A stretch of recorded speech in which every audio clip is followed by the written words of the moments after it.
All right, well, we have Matt Hoggatt in the Growth and Code studio today, and Matt is the founder and CEO of Mediavo, and I'll let Matt explain his background and kind of how he got into doing what he's doing and what Mediavo is. So Matt, welcome. Thanks, Ryan. Appreciate you having me today. Yeah, for sure. So my background, in short, I'm a digital marketer from the very beginning. I'm an engineer. My background from a training out of school was computer engineering. And so I grew up in Arkansas and actually graduated with a computer engineering degree from the University of Arkansas.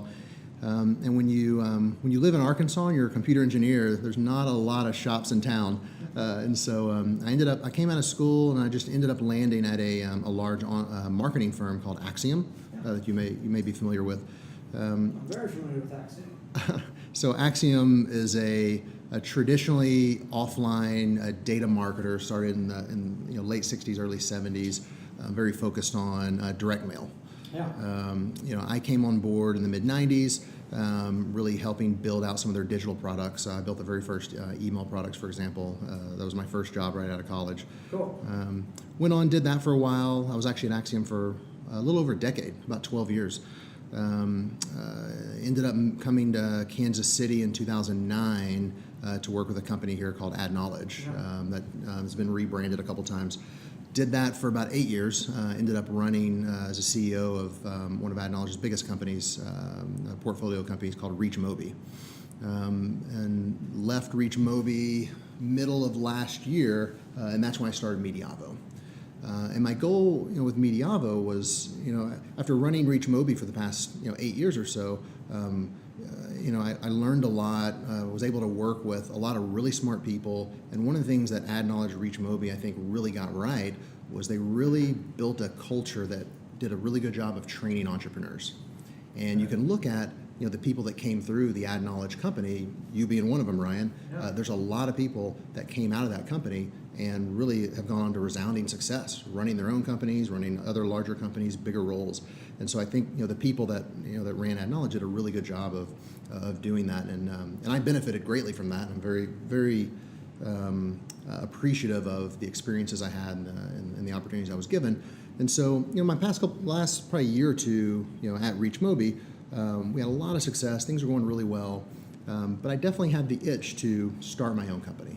And that was something that was in my plans for a while and something I wanted to do. And so that's kind of where Mediavo came from. The time just kind of came, and all the pieces of the puzzle came together middle of last year. So I think the official start date was November 1st. That's when Mediavo was officially formed. And so, yeah, here we are. Awesome. Well, so I have a couple questions about Axiom. So I don't know if you know this or not, but when I was working for Nuvo, so I worked for a child. Yep. Who was, I think he was at Axiom CMO. He was. Point, yeah. He, great guy. He Yep. came and was our CEO he still is the CEO Yeah. now. But so I got to know him really well. And Charles Morgan was actually an investor and a board member for Yep. our company. And I think the Axiom story is it's awesome. What a killer entrepreneurial story about Charles starting that by himself, and I've always had a ton of respect for those guys and just anybody that has been around and come out of Axiom. The AdKnowledge thing is interesting. It's funny.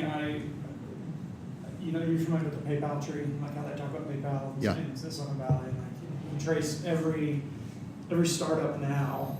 You can get them back to PayPal, right? Like the PayPal tree is enormous, right? Right. I think it's super interesting to apply like that. I see that in Kansas City with AdKnowledge. Totally. Like the people and the talent that came out of there. There are so many smart people working at that company back in the day. I actually worked for Virtuamundo and then AdKnowledge right at the tail end of my run there. But some of the people that I met through that organization, you and I were there at different times. But man, there were some smart folks that came through. Very smart. And I think you're right. I think that it'd be interesting to share stories about what it was like when you were there, what it was like when I was there. But when I was there, the whole you say training entrepreneurs, that's where I learned how to sell. And I learned how to everything. A lot of what I've learned in business, I learned working for Scott. Really, I mean, he was a really smart dude. And I think when I worked for him, I think he was like 19 or 20. Yeah. I've heard some good stories from those days. Yeah, man, it was pretty crazy. It was really fun. When I look back on that experience, it's just being one of the most, one of the most valuable experiences that I had, and so I think it's really cool that you've taken that and applied it to what's next for you. So tell me about Mediavo, what you guys do. To the extent that you can talk about the model, how you're growing it. What is Mediavo, and what's your people now? Yeah, certainly. I do want to make one more comment on Ad Knowledge before we leave that subject. So I think one of the things that Scott did really well, and then I learned from him, is that Scott was a big believer in autonomy, giving people autonomy and then holding them accountable for it, as opposed to hedging your bets and putting them in an organization and giving them lots of safety nets, which basically end up being handcuffs. Scott was a big believer in that, and it kind of created this sink or swim organization where, there were a lot of people that came to that company that sank and didn't make it, and there were times when the turnover was high. But at least in my experience, it was worth it because it really rose, the people that really could swim, it gave them the opportunity to do that, and that was a unique opportunity that you just can't get in many places. Not a lot of companies are going to give you that autonomy because they're too nervous about you failing. Yeah, I couldn't agree more. And I look back on my time there, and if I'm being honest with myself, I wasn't ready for it. I think I was 23 when I was working there, maybe 24, so young and stupid, and I was in this position early in my career. The internet was fairly new, and at the time we were doing all in on email marketing, and just the whole PPC stuff was starting to get big.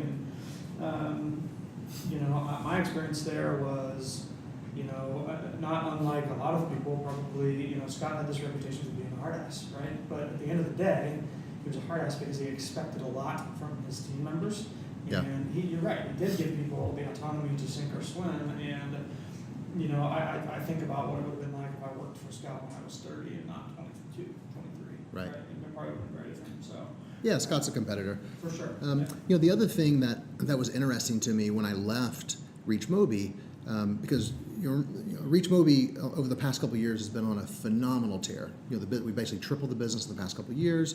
Things are going really well.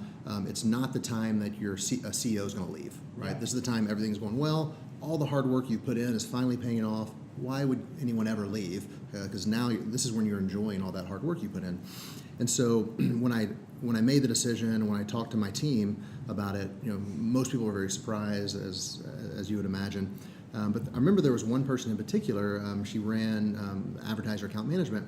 When I told her I was leaving, her response was, "Oh yeah, of course, that makes total sense." And I was like, "What do you mean?" She goes, "Well, the last 4 people I've worked for are all running their own companies now." Yeah. She goes, "It makes total sense that this is the next step for you. You've run Reach Mobi, now you're going to run your own company."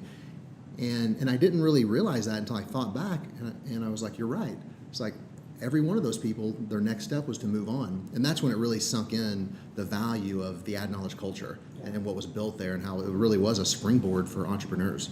Yeah. And so, and I see myself as a beneficiary of that, and I'm very appreciative of it. Yeah, I think that's great. One of the things that I find interesting about that is that I think that today, with all of the startup and entrepreneur tech culture, I don't even know if I consider myself an entrepreneur, but everybody wants to be an entrepreneur, right? Everybody wants to go do their own thing. I think that's awesome, and I would highly recommend it. It's not for the faint of heart. Right. But what I also think is that there's a lot of people that are hung up on that and are afraid that are so hung up on being the founder that they don't realize the value of being responsible for growing, right? Like in your situation, you didn't start Reach Mobi, but you grew it from wherever it was to a large number, and that experience is huge. Huge. Right? There's no shame in that, and I think that a lot of people maybe miss that opportunity because they're so hell-bent on being I want to start it, right? Right. And there's also tremendous value. I've always thought for me to grow and be successful, one of the best things I can do is surround myself with people that'll challenge me, that are better than me, people I'm gonna learn from. Yep. And when you're a founder, if you're the smartest guy in the room, you have a problem. Yeah. And when you're a founder, it can be somewhat lonely, right? I mean, you can still surround yourself with the right people, but at least day one, you're all by yourself. Yeah. And it may be a while where you're all by yourself, and you have to make all those decisions by yourself. And so, being in a place that encourages entrepreneurialism, but does it within a larger group, gives you the benefit of being an entrepreneur, but also having being surrounded by people who have been there, done that, that are a lot smarter than you are, and that you can learn from. Yeah. So what did the trajectory at Reach Mobi look like, and what we talked a little bit before we got on audio here about team culture. Like what did the trajectory look like revenue wise, and what was the team culture like as you stacked that up and grew it? Yeah, I mean, the trajectory looked like a wild roller coaster for 8 years, with the last 3 years being this huge ramp. And so, did you find something? I mean, did you figure it out? Yeah, I mean, so my background being product engineering, I'm very hands-on. I'm very, probably more tactical. I spend the right amount on strategy, but I love to dive in the tactics, and I love to be very hands-on. And so, I'm not an engineer though. And so my focus, like my personal focus at Reach Mobi for a long time, especially in those downward turns, I was very focused on product, revenue, daily iterations, testing, and that's where I spent my time every day. And I spent my time, I mean, that was my focus for, a year. And we never really saw any progress. We had this year, maybe 2 years, where we're in this drought, and I was beating my head against the wall because I felt like I was doing all the right things, the right activities, but we just weren't seeing the results. And so finally, after a year of kind of doing that same thing, I had this epiphany that, maybe it's better for me as the CEO, instead of me focusing on product, revenue, all those daily tactics, let me take a step back and let me focus on the team. Because our team, when revenue's down or performance is down, you do end up, you may lose a couple people get a little demoralized, and the team culture was feeling that a little bit. We had, the culture was starting to sour a little bit. And so I took a step back and I basically made a bet that said, you know what, if I can get the team right, they'll take care of this. And so for the next year, I spent probably 75 to 80% of my time rebuilding the team, hiring the right people, moving the wrong people out, shifting people around, reorganizing the business around autonomous islands of freedom and launching new products. And Ryan, I'll tell you, even though I made a bet that would work, I significantly underestimated how well it would work. Because once I started getting the right team in place, and once you start giving them the autonomy and they could go build their own stuff, the results started flowing in like I never imagined before. And suddenly what started as, every 5 bets we got 1 win turned into every 5 bets we were getting 4 wins. Almost everything started working because the team got really good at iterating and taking good ideas and figuring those out. And so I would chalk up, almost all the success, especially in those last 2 years, on getting the team right, getting the right people in, organizing them, so they could go out, they could own their own businesses, which will create, if you give someone ownership, if it's the right people, they'll thrive in that environment because people want to own something. They want to own it and grow it and feel good about it. And that's, at a high level, that's how we built the culture at Reach Mobi. Yeah, I love it. We talk a lot about trying to get the right people in the right seats, and it's not an easy thing to do. But if you can figure it out, I think that's something that we're constantly trying to figure out as well. Is as we try to grow our organization, really any organization, I think it's about getting the right people in the right places and letting them run what they are there to run. So let's shift gears now to Mediavo. So what are you guys up to, and how are you going to apply what you learned at Reach Mobi to this next ride? Yeah. I mean, so Mediavo is, it's a company that we're a little over 100 days into, right? So we're still fairly new.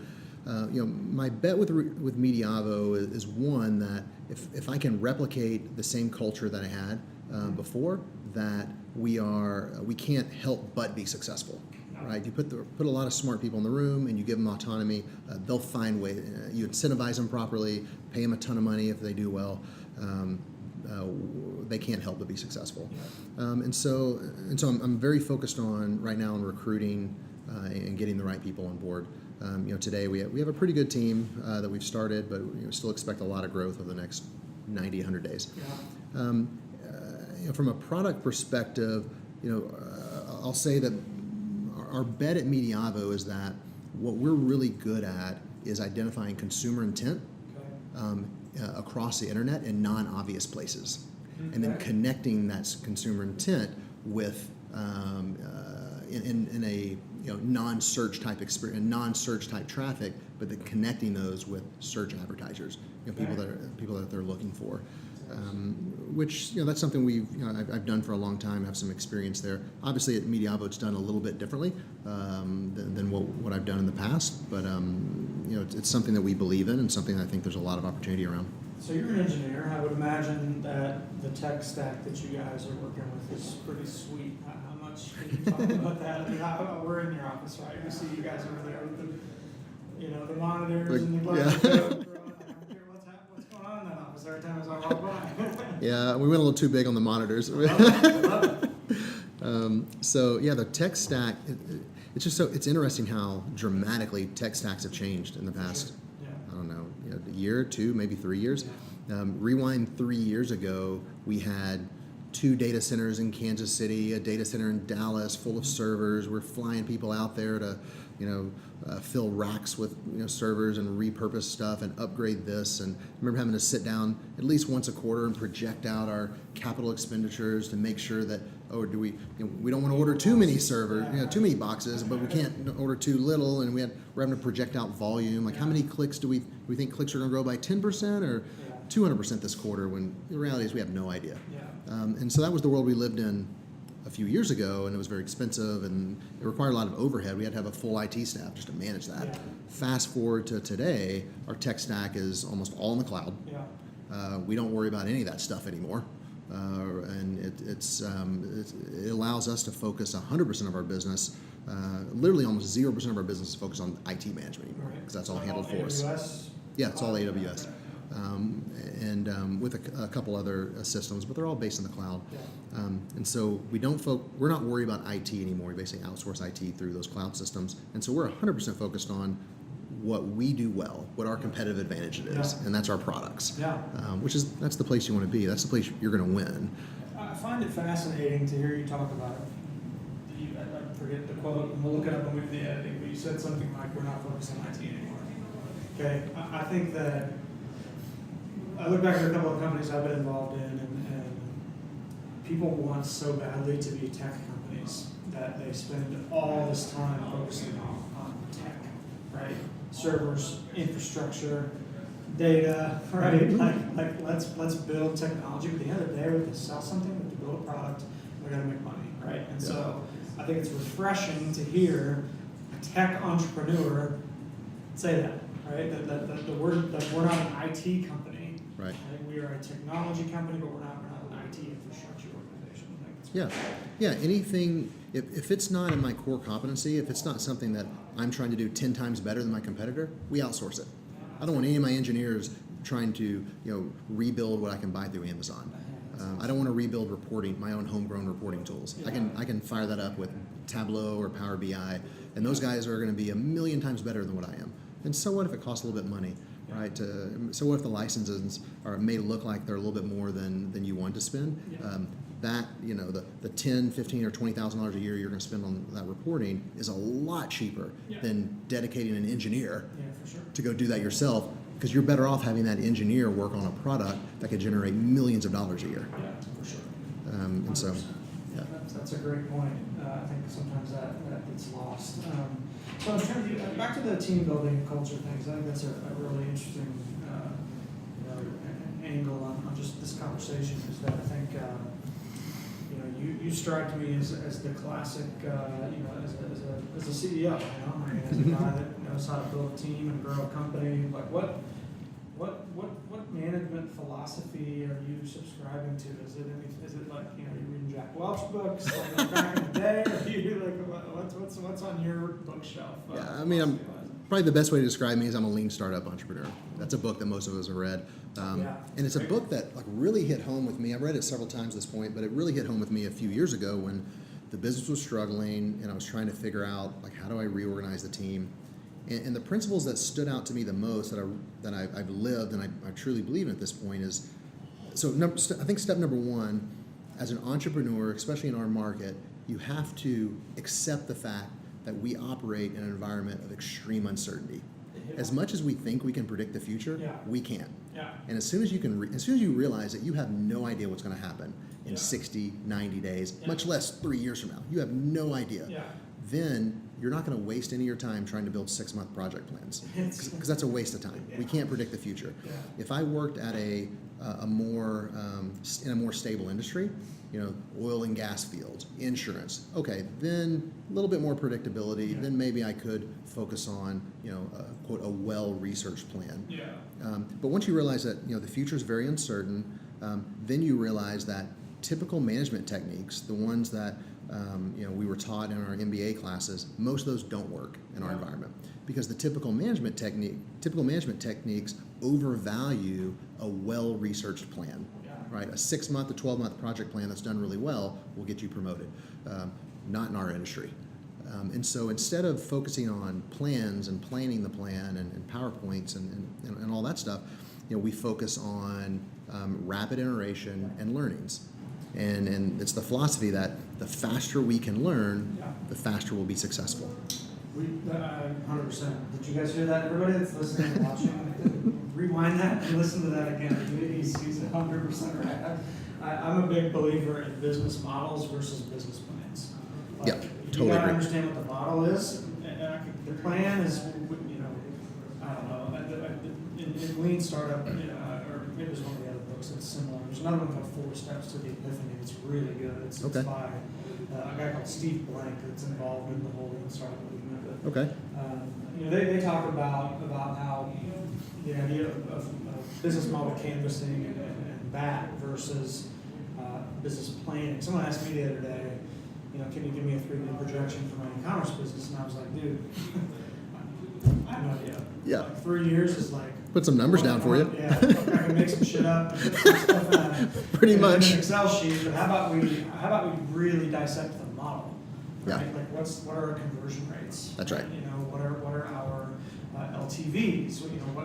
What can we do to bundle products at checkout? What are our average customer orders and all of those things? Let's go all in on trying to obsess over those numbers versus figuring out what's going to happen in 3 years. Because you're right. It's just it's like betting on going to a casino. It's like predicting the future, which no one's figured out. Sure. So I do want to emphasize that strategy is still very important. But I think it's not a strategy from trying to predict the future or trying to put out this well-researched plan. I've always thought about strategy.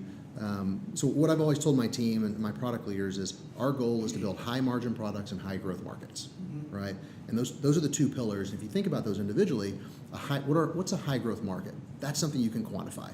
Like we can go out, we can spend a little bit of time doing our research, talking to a few companies, and figure out where's all the money coming in, what's going to be growing, at 35, 45, 50% a year, versus what's already mature is going to be harder.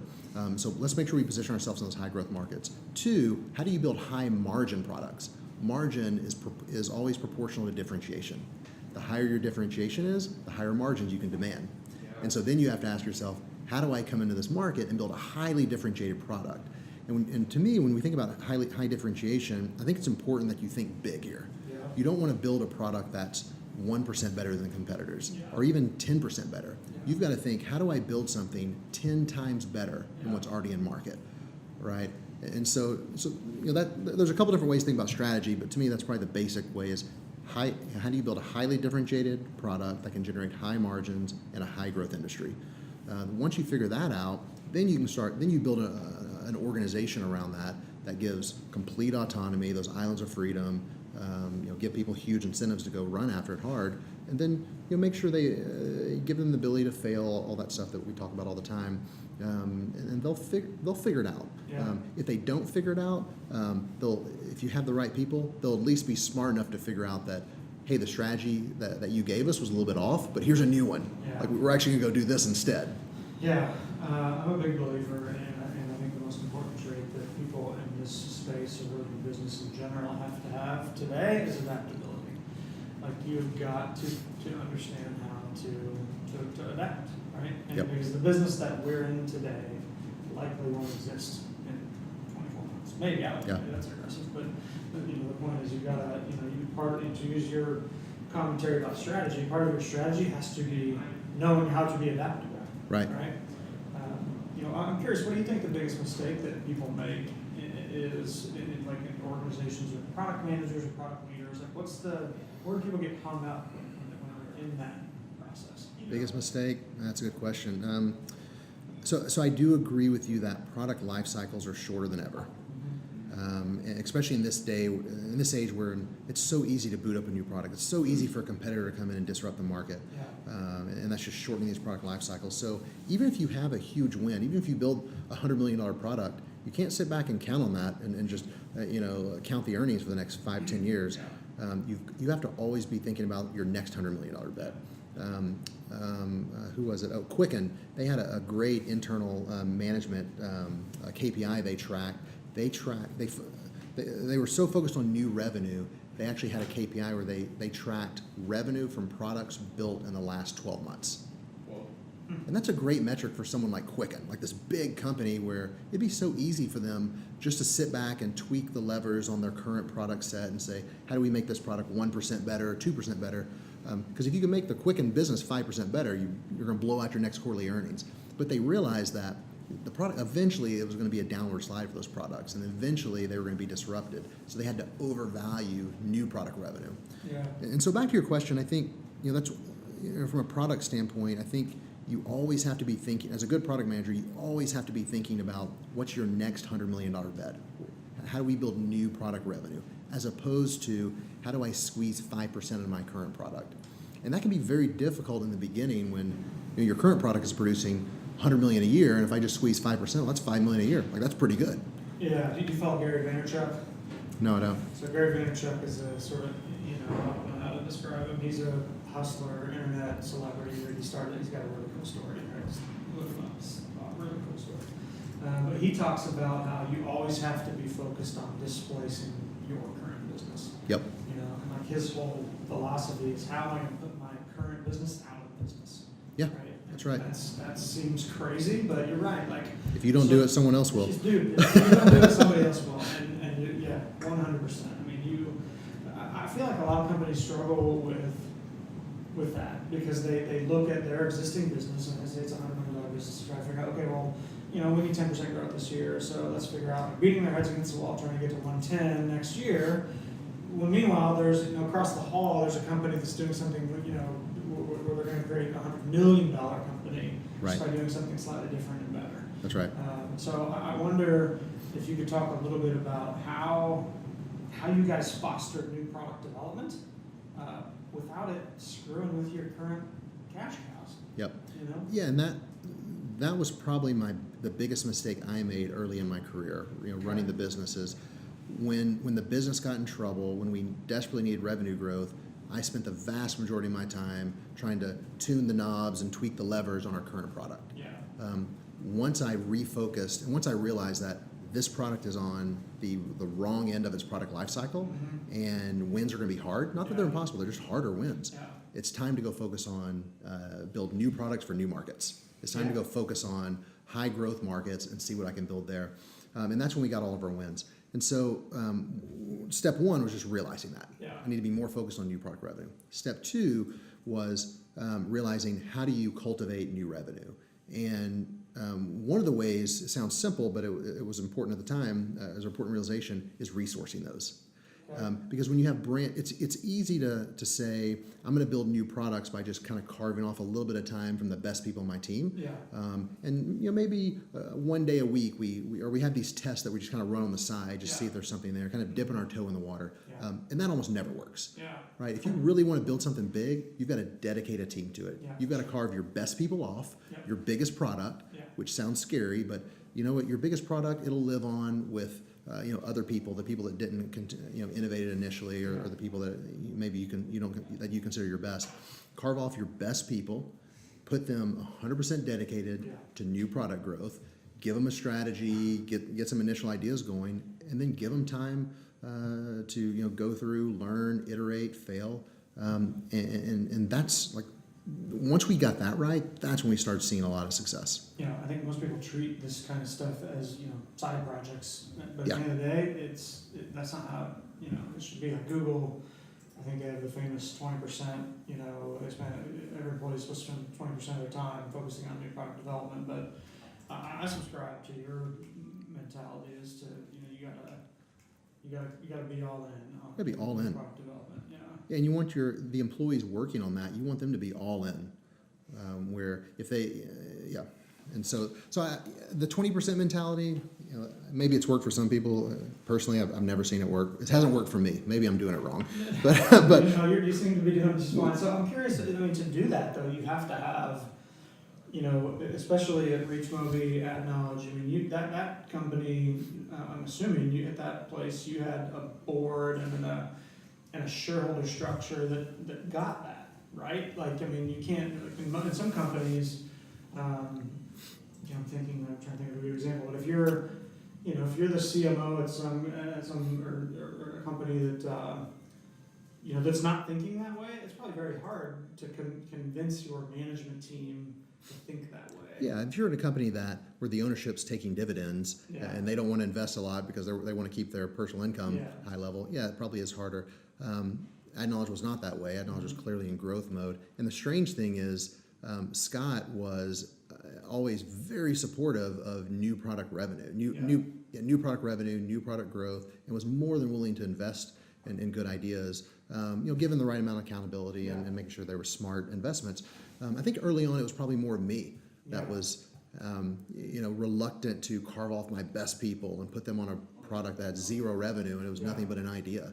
But once I did, I clearly saw the benefits, and that's a lesson that I'll never forget. How do you know when to quit? You know, I kind of prescribed to this model. So one of the lean startup phrases that I love is think big, start small, right? And I just love that because you know it's important to think big from a new product perspective. We have this great idea. Here's what we want to do. It's going to be $100 million. But the hard part, or the important part, is you break that down into what's the smallest step possible that I can take next. Like literally, what can I do today? What's my MVP? What's my MVP? And so I kind of think about those new big bets and milestones. So usually my first milestone is let's take a week or two. Like what can we prove our initial hypothesis that in the simplest way in 1 to 2 weeks? If we can, then maybe we carve off a couple months. And now let's go prove a slightly bigger hypothesis. And then if we can prove that one, now let's go big. Let's invest a few $1 million, a dozen people, and then carve off a 6-month hypothesis. And so that keeps you from overcommitting, because if you try to carve off a 12-person team as step one, well, now you're committed. Like mentally, your ego kicks in, and you're not gonna go shut down that project in 2 weeks or 3 weeks, even if you know in your heart that all right, we made a wrong decision. You're going to keep going. From a management standpoint, how do you deal with the people, the team members that maybe aren't part of that new initiative, right? I'm guessing, and you know, I've seen it happen a little bit where you have a company, core team, core products, and then there's this other thing over here that we're trying to prove out, but the people that didn't get included in it kind of get pissy about that. And how do you manage that? Yeah, I mean, that does happen. You know, there is one dynamic where you have different types of personalities, and some people are comfortable leaving their first-class cabin in the luxury yacht and jumping on the lifeboat that's unproven. You know, and so they love that stuff. They're adventurers, and so those people naturally jump to the new products. And there's some people that would rather they feel more comfortable managing the big product. And so, you know, there could be the dynamic where you take some of your top people and they move on to the new products, and then the people that are left, they get promoted, they have more responsibilities, they still feel good about what they're doing. You give them more challenges, and so they're still growing professionally, just in a different environment. That's one way. The other way is, you know, I believe in constant new product development. So every year we should be going after 2-3 new bets. And so, you know, the message to the employees isn't, hey, we don't think you're good enough for this bet. It's, you know what, we'll have another bet coming in 90 days, right? You do this, we'll give you more responsibility, you're going to grow, and then, you'll be better prepared for the next round. Talk a little bit about M&A. I know that Ad Knowledge over the years acquired a bunch of different assets, different companies. Some worked, some didn't. you know, at any point during your, I think maybe Reach Mobi was an acquisition, was it or not? No, Reach Mobi was the original ad knowledge business, Okay, actually. So as ad knowledge grew, there were a handful of deals done. At any point during Reach Mobi's life cycle, did you guys do a deal? Was M&A part of your process in terms of like, did you, as part of the new product development process, did you say, you know what, rather than go try to prove this, we could just go pick off this other company here and start with what they've got? Yeah. You know, we didn't do a lot of M&A deals at Reach Mobi. A couple small ones. I can't say any of them contributed materially to our success. But M&A was still very important for us. I think M&A has a couple roles. One, obviously, is jump-starting a business, right? You're doing the make versus buy decision.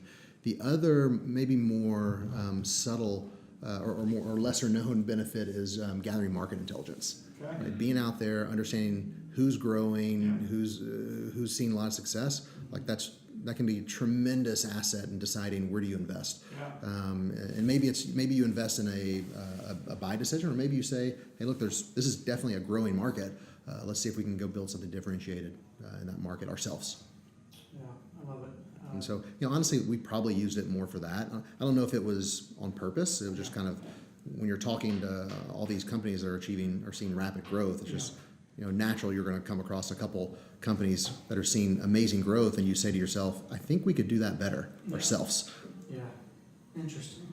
Well, listen, I really enjoyed the discussion. I'm sitting here talking to you. I'm sitting here thinking, damn, I need to figure out how to be a better CEO, because you're clearly, I really enjoyed the discussion. Let me see how successful I am with Mediavo before you say that.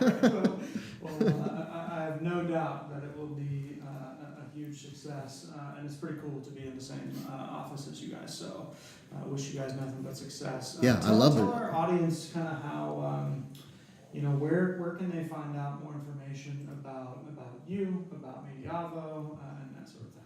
Yeah, you can see our website, mediavo.com. I'm on there, and a couple of my top guys, at least the early people that joined, are on there. Yeah, you can check me out on LinkedIn. I don't think there's a lot of Matt Hoggatts out there.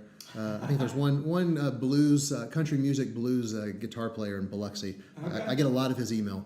You need to hear from him too. His name is Matt Hoggatt. That's the only other Matt Hoggatt I know. Awesome. So you'll either find him or you'll find me. He may be the more exciting Matt Hoggatt. I'm not sure. But look me up there, and my email's matt@mediavo.com. If anyone wants to chat, have any questions, yeah, feel free to always reach out. Awesome. Well, Matt, I really enjoyed it. Thanks for coming by. And, Yeah, man. We'll do it again sometime, all right? Yeah, definitely. Thanks, Ryan. Take care. Matt Hoggatt, everybody, CEO of Mediavo.